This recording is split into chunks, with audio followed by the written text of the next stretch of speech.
আমরা প্রতিদিনই বন্যার যে আপডেট আপনাদের দিয়ে যাচ্ছি এবং গ্রাউন্ড জিরো রিপোর্ট আপনাদের সামনে তুলে ধরার চেষ্টা করছি।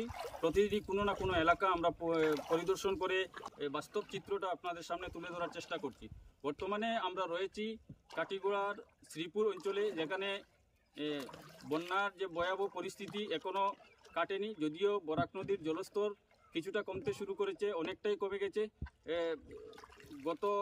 গতকাল সকাল থেকেই বরাক নদীর জলস্তর কখনো কমছে আবার কখনো বাড়ছে, কিন্তু আজকে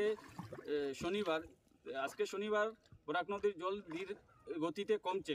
1 সেন্টিমিটার 2 সেন্টিমিটার প্রতি ঘন্টায় এভাবে বরাক নদীর জল কমছে। কিন্তু তারপরও শ্রীপুর অঞ্চলে অনেক পরিবারের বাড়িতে, অনেক মানুষের বাড়িতে কারো ঘরে হাঁটু জল রয়েছে, কারো ঘরে কোমর জল রয়েছে, যার ফলে মানুষ এখানকার এই বন্যাক্রান্ত মানুষগুলো ইএনডির বাঁধের উপর অস্থায়ীভাবে একটা চালাঘর নির্মাণ করে বসবাস করছেন। কেউ কেউ আবার পার্শ্ববর্তী স্কুলে গিয়ে আশ্রয় শিবিরে আশ্রয় নিয়েছেন।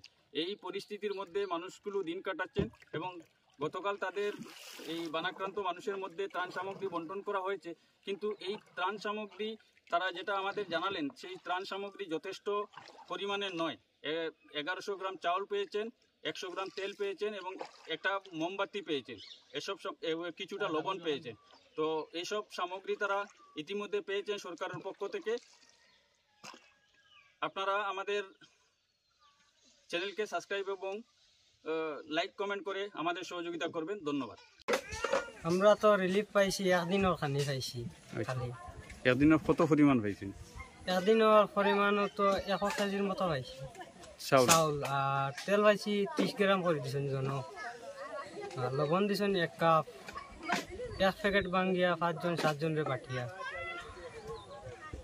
আর ক্যান্ডেল দিছেন 2টা। কোনো শেষ চাউল 1 কেজি, ডাইল 1 গ্লাস, তেল 200 গ্রাম, লবণ 1 কাপ। এই জায়গার নাম কিটা? শ্রীপুর পার্ট 2। কোন দিন দেওয়া হয়েছে? কালকে দেবো। আপনি কবে থাকি ক্যাম্প কবে থাকি? আচ্ছা, খাওয়ার কিছু পাইছি নিছেন?